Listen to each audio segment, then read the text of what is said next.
आगे चलते हैं। Thank you sir. Binomial nomenclature जो है नाम देने का तरीक़ेकार है जो साइंटिफिक नेमिंग के लिहाज से हम कहते हैं। हमने बायनोमियल नॉमेनक्लेचर में बेटा जो हैं चीज़ें, 2-3 चीज़ें होती हैं जो आपको याद रखनी है। किसी भी जानदार का जो साइंटिफिक नेम देते हैं वो इस बेस पे होता है कि जानदार, बेटा माइक ऑफ रखें, म्यूट रखें ताकि हम प्रॉपरली पढ़ पाएँ। जहाँ पे इशू हो तो आप पूछ लें भले। बायनोमियल नॉमेनक्लेचर अगर हम देखते हैं तो बायनोमियल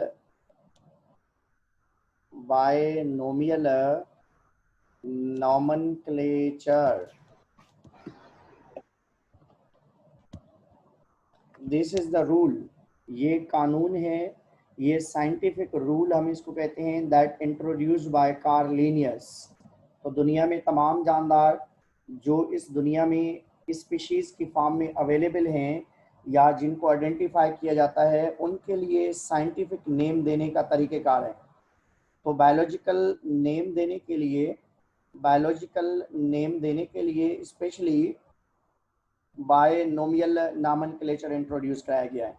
और इसमें 2 वर्ड होते हैं। किसी भी जानदार का अगर हम साइंटिफिक नेम लेते हैं तो scientific name is equal to genus plus species. Plus species.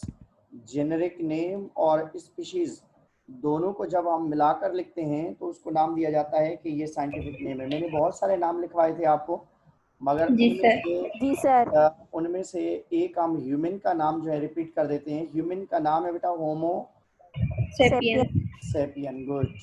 Homo sapien, homo genus है और सेपियन स्पीशीज है। तो होमो प्लस सेपियंस हम जब लिखते हैं तो ये ह्यूमन का साइंटिफिक नेम है। Scientific name. और इसी तरीके से मैंने कुछ और नाम भी बताए थे। रोजा इंडिका बताया था, रोज का नाम बताया था। Rosa indica is the scientific name of रोज। रोजा जीनस है इसका और इंडिका जो है वो स्पीशीज है। तो इसी तरीके से मैंने हाउस फ्लाई का भी नाम आपको बताया था, मस्का डोमेस्टिका। तो ये साइंटिफिक नाम देने के तरीक़ेकार हैं। मीन्स इसमें जीनस प्लस स्पीशीज जब दोनों को हम ऐड करते हैं तो दोनों को मिलाकर नाम दिया जाता है कि ये साइंटिफिक नेम है। ऑल ओवर द वर्ल्ड कोई भी जानदार किसी भी स्पीशीज को अगर हम आइडेंटिफाई करना चाहते हैं तो ये बायनोमियल नॉमेनक्लेचर का रूल अप्लाई करना ज़रूरी होता है।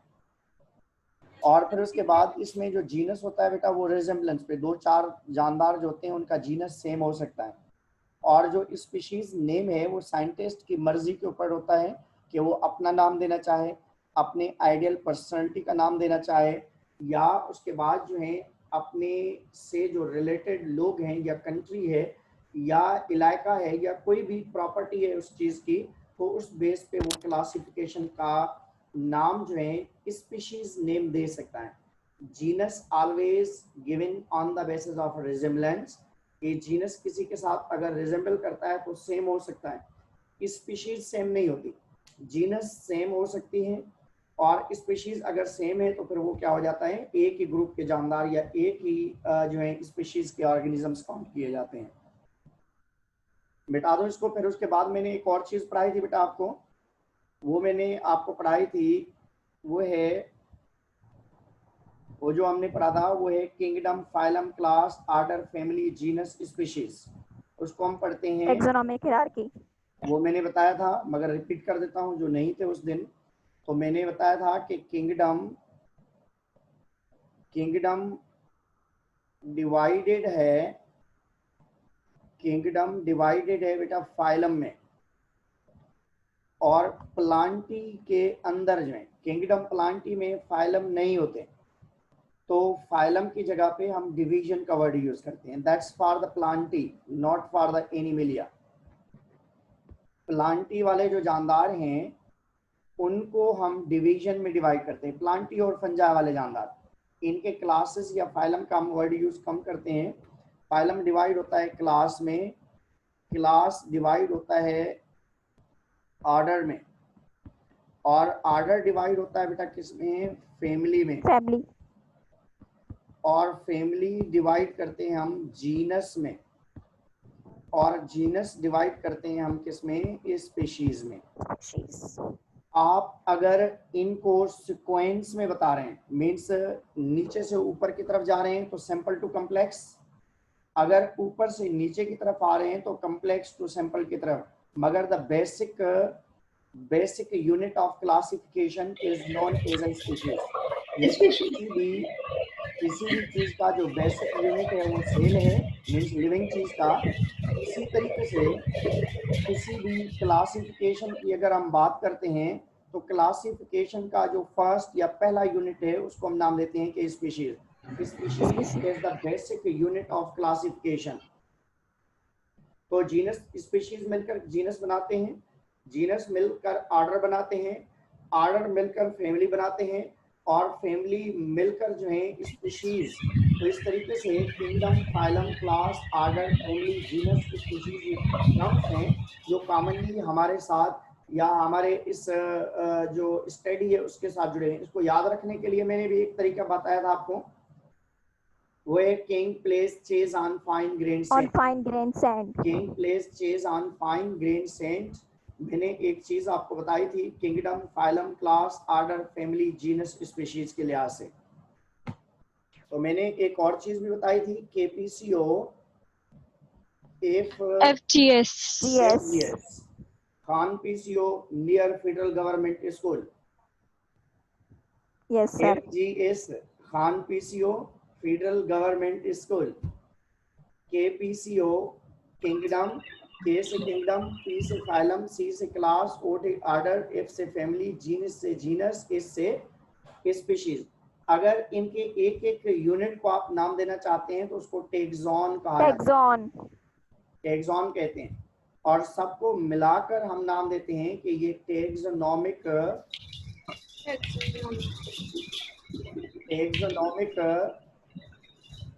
हायरार्की कहलाता है। सर आप टैक्सॉन वाला पॉइंट रिपीट करेंगे, जो पर्टिकुलर टैक्सॉन क्या कहते हैं उसको? Each and every step of taxonomic hierarchy is known as a taxon. Kingdom is a taxon, phylum is taxon, genus is a taxon, order is a taxon. ये जो terms हैं इनको हम टैक्सॉन कहते हैं। अगर इन टैक्सॉन्स को आप सीक्वेंस में रखें तो आप नाम देते हैं कि ये और ये टैक्सोनॉमिक हायरार्की कार्ल लिनियस ने इंट्रोड्यूस कराई थी। क्लियर? जी सर। आगे चले हम। Yes sir. 5 किंगडम भी हमने पढ़ लिए थे।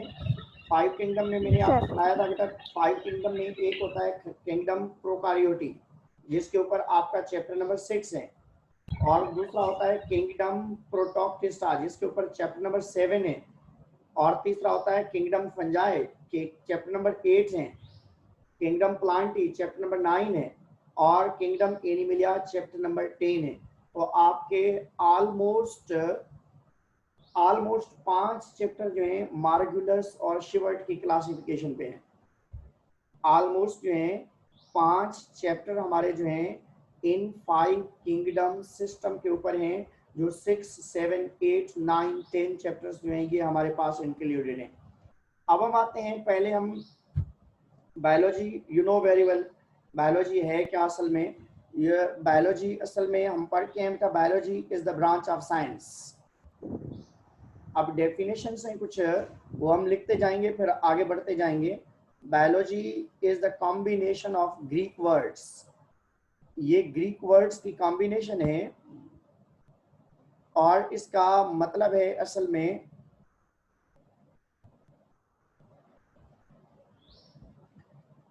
This is the combination of 2 Greek words. ये ग्रीक वर्ड्स हैं, उनकी कॉम्बिनेशन है, जिनका मतलब है bio means life, logo means study of life, study about the. Sir ये माइक बंद करवाएं, बहुत शोर आ रहा है। म्यूट रखें। कौन? अलीजा, आपकी मोबाइल ऑन रहती है हमेशा। नो सर, मेरी ऑफ रहती है। फिर महक होती है या कोई और है? म्यूट कर दूंगा तो फिर सर आपको महक कुछ नहीं रुचिराम होगा। थी। महक है बेटा, जिसकी माइक म्यूट नहीं है वो म्यूट कर लें, वरना मैं म्यूट कर दूंगा तो फिर आप बात ही नहीं कर पाएंगे, कोई चीज पूछ नहीं पाएंगे आप।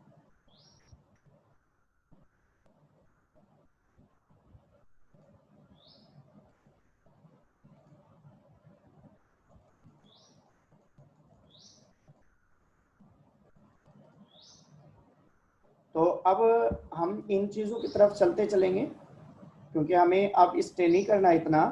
स्टडी अबाउट लाइफ और लिविंग थिंग्स, जिंदा चीजों के बारे में आप स्टडी करें तो उसको आप बायोलॉजी कहते हैं।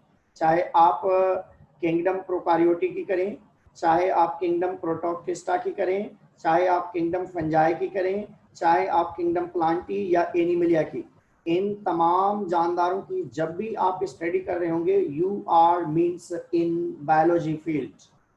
तो आप बायोलॉजी फील्ड में जो है आप तब होंगे जब 5 किंगडम्स के जानदार आप स्टडी कर रहे होंगे।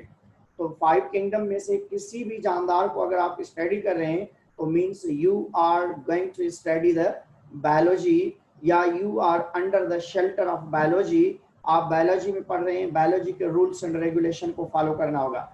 बायोलॉजी की बहुत सारी ब्रांचेस हैं, बायोलॉजी की बहुत सारी ब्रांचेस हैं, मगर इनमें से 3 इंपॉर्टेंट ब्रांचेस हैं जो मैंने पहले भी आपको बताई हैं।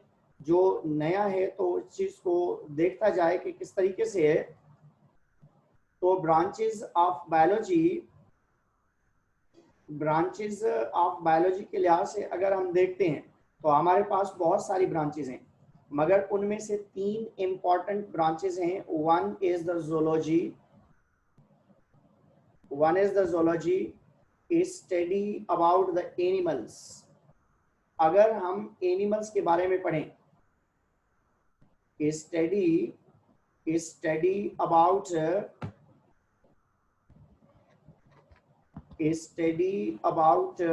एनिमल्स।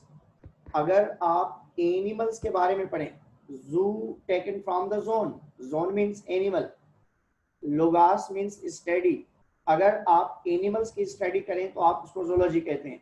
और मैंने पहले भी आपको बताया कि फर्स्ट ईयर में जो जोलॉजी का पोर्शन है आपका, वो मैं पढ़ाऊंगा आपको। और जोलॉजी का जो पोर्शन है स्पेशली उसमें चैप्टर नंबर 1 आता है आपका, चैप्टर नंबर 2 आता है आपका, चैप्टर नंबर 3 आता है आपका, चैप्टर नंबर 4 आता है। ये 4 चैप्टर कंप्लीटली आपके जोलॉजी में इंक्लूडेड हैं। चैप्टर नंबर 1, चैप्टर 2, 3, 4, ये चारों पहले वाले चैप्टर्स जो हैं that are included in zoology. फिर उसके बाद चैप्टर नंबर 10 अगर आप देना चाहें जो हम पढ़ेंगे स्पेशली, वो है बेटा आपके पास चैप्टर 1, 2, 3, 4 और 10 कंप्लीट हैं। 12, 13 और 14 चैप्टर्स भी आपके इसमें आते हैं, ये जोलॉजी में आते हैं। तो हम जिस चीज को टच करेंगे वो ये chapter, chapter number 1, chapter number 2, chapter number 3, chapter number 4, chapter number 10, 12, 13, 14। तो ये तमाम चैप्टर्स आपके जू में इंक्लूडेड हैं, और बाकी जो रिमेनिंग हैं वो बॉटनी के अंदर या बू में इंक्लूडेड है। तो अगर हम चैप्टर 2 की तरफ हम आते हैं जिसको आप बॉटनी कहते हैं, अगर आप किंगडम एनिमलिया की स्टडी कर रहे हैं तो दैट इज द ज़ूलॉजी। बेटा बुशरा जो है आपकी मोबाइल म्यूट नहीं है, म्यूट रखें अपने आप को।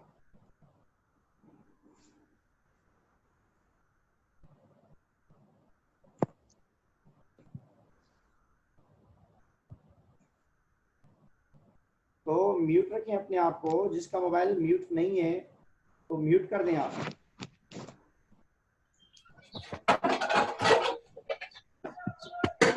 है खाना बना रहे हैं नहीं।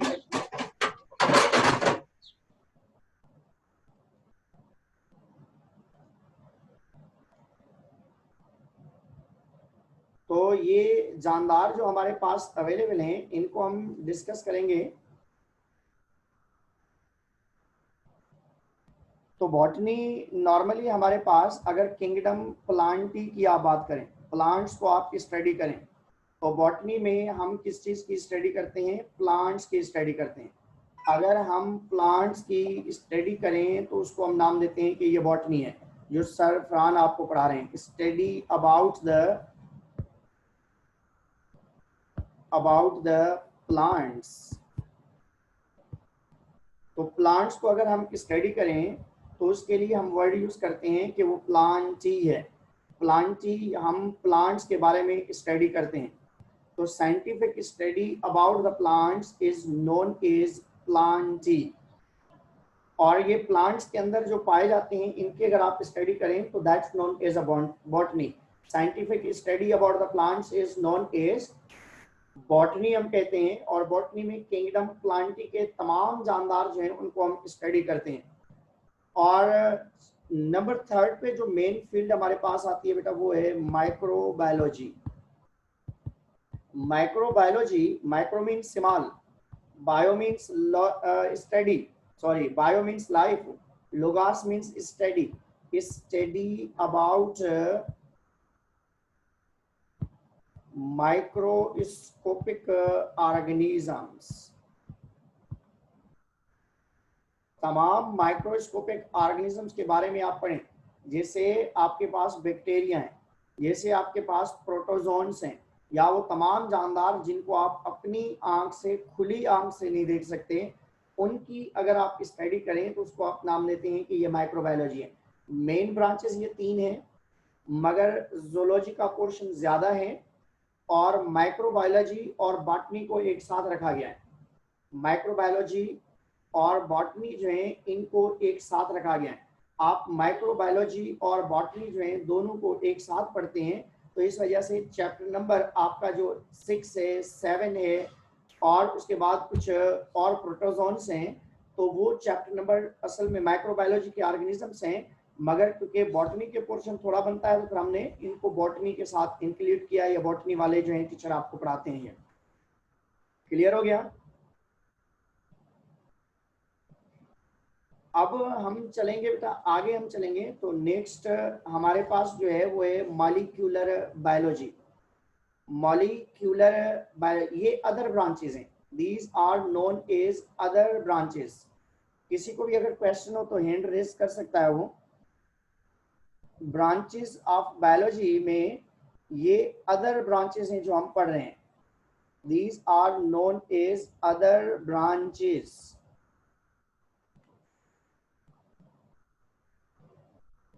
अदर ब्रांचेस इनको हम कहते हैं। और ये ब्रांचेस ऑफ बायोलॉजी जो हैं इनको अगर हम स्टडी करें तो इनमें बहुत सारी चीजें हैं। नंबर 1 पे हम आ रहे हैं। First one is the molecular biology. जी बेटा, कौन है हैंड रेस किया? तस्फीन है शायद, कहाँ पे है? इधर जाहिर नहीं हो रही। अनम्यूट करें बेटा अपने आप को। तस्फीन,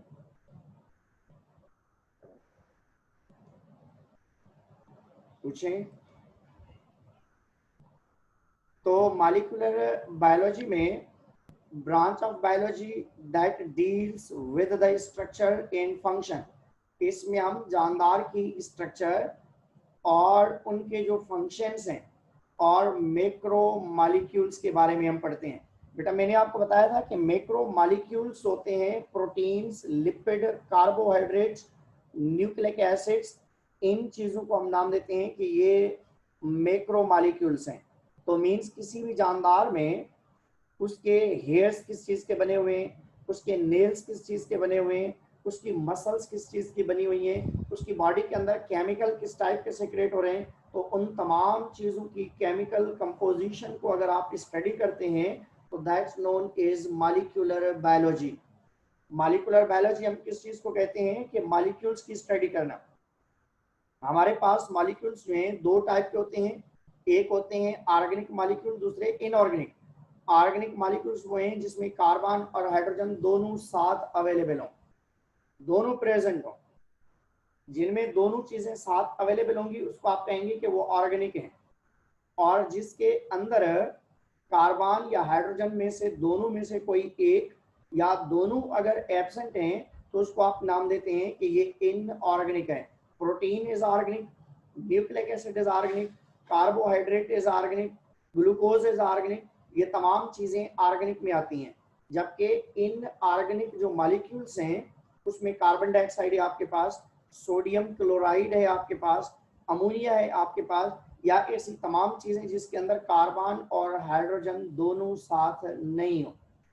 और उसके बाद एक और चीज बेटा, एक होते हैं बड़े मॉलिक्यूल्स और दूसरे होते हैं छोटे मॉलिक्यूल्स। जो बड़े मॉलिक्यूल्स होते हैं उनको हम नाम देते हैं मैक्रो मॉलिक्यूल, MACRO।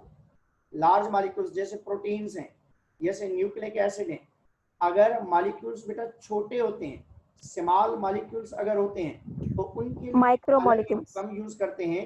अगर चाहें तो मैं इसको रिवर्स रिटर्न बैक करता हूं इस जगह पे, ताकि हम इसको आइडेंटिफाई कर सकें। एक होते हैं micro molecules, are also known as monomers. Lowest weight passing units हैं ये, लोवेस्ट वेट पजिंग यूनिट्स हैं। जैसे हमारे पास अमाइनो एसिड है, जैसे हमारे पास बेटा जो है मोनोसेक्राइड्स हैं,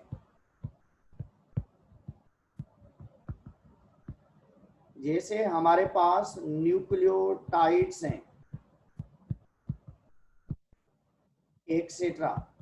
These are known as micromolecules. अब ये माइक्रोमोलिक्यूल्स जो आपस में मिलते हैं तो उनमें से बनता है macromolecule. Smallest unit is known as a micromolecule. Proteins को अगर हम तोड़ते हैं तो उसका छोटे से छोटा यूनिट अमाइनो एसिड बनता है। न्यूक्लिक एसिड को अगर हम तोड़ते हैं तो उसका छोटे से छोटा मॉलिक्यूल जो है न्यूक्लियोटाइड बनता है। कार्बोहाइड्रेट को अगर हम ब्रेक करते हैं तो उसका छोटे से छोटा यूनिट हमें मोनोसेक्राइड मिलता है। ये भी मैं आपको बता रहा हूं कि ये किस तरीके से हैं। माइक्रोमोलिक्यूल्स दोबारा सुन लें, प्रोटीन्स, लिपिड, कार्बोहाइड्रेट, ये मैक्रोमोलिक्यूल हैं। इन मैक्रोमोलिक्यूल्स को अगर हम ब्रेक करते हैं तो उनमें से छोटे छोटे से मॉलिक्यूल्स बनते हैं। उन छोटे मॉलिक्यूल्स को हम नाम देते हैं कि ये माइक्रोमोलिक्यूल्स हैं। माइक्रोमोलिक्यूल्स स्मॉलेस्ट यूनिट है, लोवेस्ट यूनिट है, सबसे छोटे यूनिट हैं इन चीजों के या इन चीजों के लिहाज से।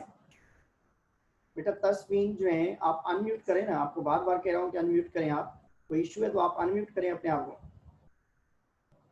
तस्वीन, तस्वीन,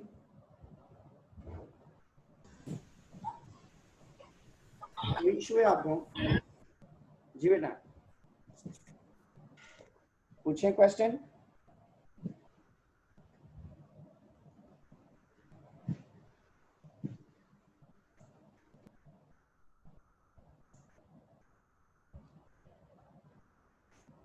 तो इस तरीके से नॉर्मली हम कहते हैं कि माइक्रोमोलिक्यूल्स होते हैं, मैक्रोमोलिक्यूल्स होते हैं।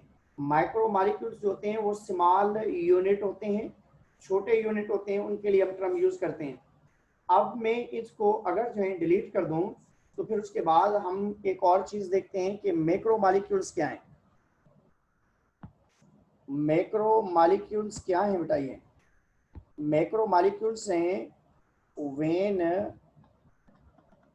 many micromolecules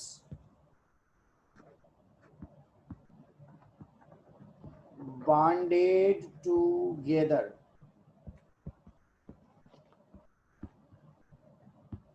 जब माइक्रोमोलिक्यूल्स आपस में बहुत सारे बॉन्ड बनाए, मीन्स ये एक माइक्रोमोलिक्यूल है, ये एक माइक्रोमोलिक्यूल है, ये एक माइक्रोमोलिक्यूल है। फॉर एग्जांपल अगर इन माइक्रोमोलिक्यूल्स को आपस में हम जोड़ते हैं, सिंगल इंडिविजुअली अलग अलग को आप नाम देंगे कि ये माइक्रोमोलिक्यूल है।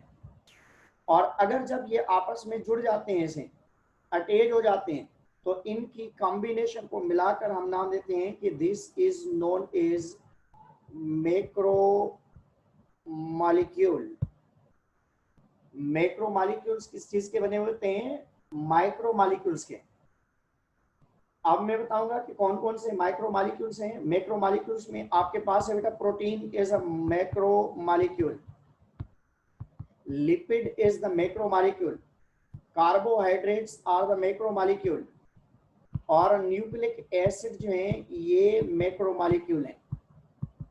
तो ये तमाम चीजें proteins, lipid, carbohydrates, nucleic acid, इनको हम मैक्रोमॉलिक्यूल का नाम देते हैं।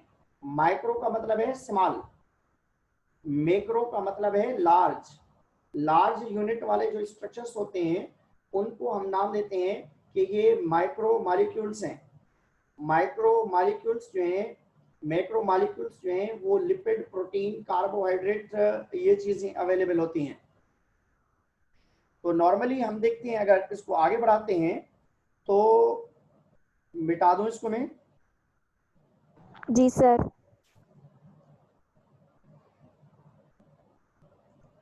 अब हम पहले ऊपर लिखते हैं कि कौन से मैक्रोमॉलिक्यूल हैं और कौन से मैक्रोमॉलिक्यूल हैं। पहले हम लिखेंगे एक तरफ माइक्रोमॉलिक्यूल्स, और उसके बाद जो है हम इस तरफ लिखेंगे कि इन मैक्रोमॉलिक्यूल्स जो हैं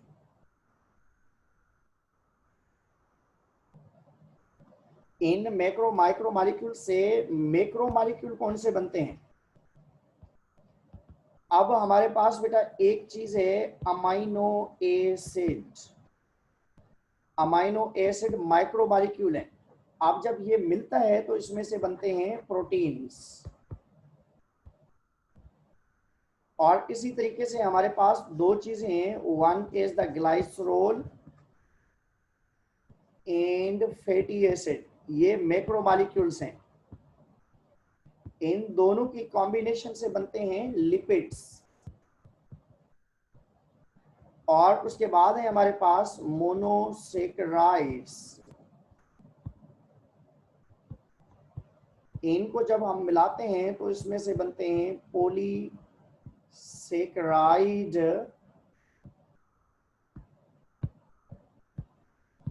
और वी कैन से कार्बोहाइड्रेट्स। क्या बनते हैं? कार्बोहाइड्रेट्स। फुल लिख दें नीचे से। तो one are the monosaccharides, one are the amino acids. जब अमाइनो एसिड मिलते हैं तो प्रोटीन्स, ग्लाइसरोल और फैटी एसिड मिलते हैं तो लिपिड्स, और मोनोसेक्राइड्स जब मिलते हैं तो उनमें से बनते हैं पॉलीसेक्राइड्स। और एक और चीज जो न्यूक्लिक एसिड की है बेटा, न्यूक्लिक एसिड, वो है न्यूक्लियोटाइड। न्यूक्लियोटाइड जब आपस में मिलते हैं तो उनमें से बनते हैं न्यूक्लिक एसिड। आप दोबारा देख लें, हम क्या पढ़ते हैं मॉलिक्यूलर बायोलॉजी में कि जानदार की बॉडी किस मॉलिक्यूल की बनी हुई है। प्रोटीन की बनी हुई है, लिपिड की बनी हुई है, कार्बोहाइड्रेट की बनी हुई है, न्यूक्लिक एसिड की बनी हुई है, या उसकी सेल वॉल, सेल मेम्ब्रेन, उसके पार्ट्स जो हैं, हेयर्स हैं, नेल्स हैं, या स्किन है, मसल्स हैं, उनके बॉडी पार्ट्स बने किस चीज के हुए हैं। अगर आप इन चीजों की स्टडी करें कि वो मॉलिक्यूल्स कौन कौन से उसके अंदर अवेलेबल हैं, कौन सी चीजें उसकी बॉडी के अंदर पाई जाती हैं, तो ऐसी कंडीशन को हम नाम देते हैं कि ये मॉलिक्यूलर बायोलॉजी है। तो मॉलिक्यूलर बायोलॉजी में स्टडी अबाउट द मॉलिक्यूल्स हम स्टडी करते हैं, वो मॉलिक्यूल्स जो हमारी बॉडी के अंदर पाए जाते हैं, वो मॉलिक्यूल्स जो हमारी बॉडी बनाते हैं, उनकी अगर आप स्टडी करें तो उसको आप नाम देते हैं कि ये मॉलिक्यूलर बायोलॉजी है।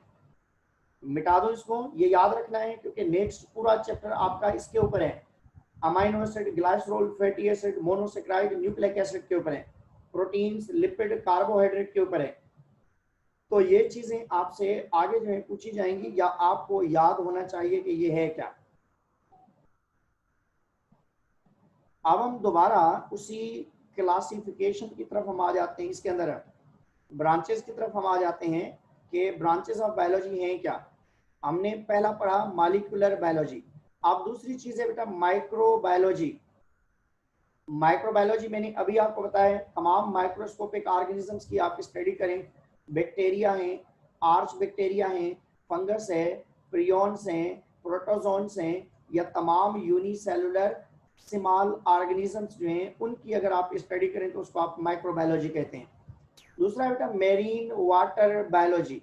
मेरीन हम कहते हैं साल्टी वाटर को, ऐसे जानदार जो साल्ट में पाए जाएं, ऐसे जानदार जो साल्टी वाटर के अंदर अवेलेबल हो, तो उन जानदारों की अगर हम स्टडी करते हैं तो उसको नाम दिया जाता है माइक्रोबायोलॉजी का नाम दिया जाता है। इकरा शेख जो है कुछ पूछना चाह रही हैं, अनम्यूट करें, भले पूछें आप। Sir have you taken attendance? हाँ नहीं बेटा, मैंने अटेंडेंस नहीं ली। सर आप ले लें क्योंकि मेरी लाइट जाने वाली है, फिर डिस्कनेक्ट हो जाएगा। सर ले लिए अटेंडेंस। सर ले लिए। ले लिए इसने, मैं ओके ले लिए। सर। थैंक्स। सबके बेटा अटेंडेंस लिए ना? जी सर ले लिए। जी बेटा। जी सर। सर जी जी। सर मेरा लेट ज्वाइन हुआ था, आप इन्हों को बोलें कि मेरी अटेंडेंस ले ले। बिल्कुल अभी लिए अटेंडेंस। ले आप अभी लिए, आ गया है नाम तुम्हारा। सबके अच्छा, अटेंडेंस सही। हो जाएगी, कोई इशू नहीं है। तो इस तरीके से माइक्रोबायोलॉजी में स्मॉल ऑर्गेनिजम्स है हमारे पास, और मेरीन वाटर बायोलॉजी में हम साल्टी वाटर की स्टडी करते हैं। जो साल्ट है, नमकियात है, या नमक, या सी या ओशन में जो रहने वाले जानदार हैं, उनकी हम स्टडी करते हैं। तो इनकी अगर आप स्टडी करें तो हम क्या कहते हैं, अगर हम इसको जो है आपकी किताब के लिहाज से डेफिनेशन दे दें तो वो भी आप दे सकते हैं कि साइंटिफिक मेरीन वाटर बायोलॉजी है क्या असल में। Marine water biology is study about the organisms that live in sea or ocean, or we can say salty water, and chemical and physical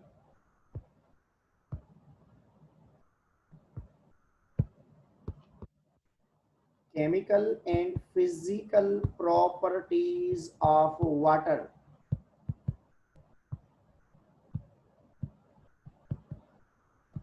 तो दोबारा सुन लें, साल्टी वाटर के अंदर सी या ओशन में जो जानदार रह रहे हैं, उन जानदारों की आप स्टडी करें कि वो कौन कौन से रह रहे हैं और किस तरीके से रह रहे हैं, उनकी हैबिटाट है, उनकी मोड ऑफ न्यूट्रिशन है, उनका रहने सहने का तरीक़ेकार है, और उसके बाद जो है आप उस पानी की केमिकल और फिजिकल प्रॉपर्टी को भी नोट करें कि भाई अगर जानदार पानी के अंदर मर रहे हैं तो क्यों मर रहे हैं, अगर जानदार पानी के अंदर ज़्यादा देर तक रह रहे हैं तो क्यों, किस तरीके से रह रहे हैं, या कुछ जानदार मर रहे हैं, कुछ जानदार सही हैं, तो जो मर रहे हैं तो किस केमिकल कंडीशन की वजह से, और जो सही हैं तो किसकी वजह से। तो मेरीन वाटर बायोलॉजी का मतलब ये है कि जानदार जो हैं साल्टी वाटर के अंदर जो मौजूद हैं, उन मेरीन वाटर के अंदर या सी या ओशन के अंदर तमाम जानदार जो रह रहे हैं उनके बारे में, और वहाँ पे मौजूद जो पानी है उसके बारे में आप अगर स्टडी करें तो उसको हम नाम देते हैं कि ये मेरीन वाटर बायोलॉजी है, और ये सी और ओशन की स्टडी करने को हम नाम देते हैं कि ये मेरीन वाटर बायोलॉजी है। बेटा एक और चीज़ जिसको हम नाम देते हैं फ्रेश वाटर बायोलॉजी। तो पानी जो साल्टी वाटर है उसकी अगर आप स्टडी करें तो मेरीन वाटर बायोलॉजी, अगर आप फ्रेश वाटर की स्टडी करें तो उसके लिए हम वर्ड यूज करते हैं कि ये फ्रेश वाटर बायोलॉजी है, क्योंकि इस जगह पे दिया गया है scientific study about the fresh water ecosystem and branch of limnology, या बायोलॉजी कह सकते हैं आप इसको। This is the branch of, basically biology की ब्रांच है ये। और इसकी अगर आप साइंटिफिक अगर डेफिनेशन देना चाहें, आप उस तरीके से डेफिनेशन देना चाहें तो हम इस तरीके से इसको लिख सकते हैं कि फ्रेश वाटर बायोलॉजी है क्या असल में। फ्रेश वाटर बायोलॉजी बेटा हम किस चीज़ को कहते हैं वो भी आप देखें, study about the organisms that live in fresh water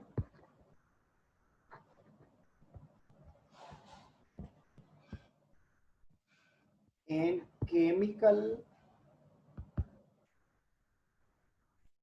and physical properties of water।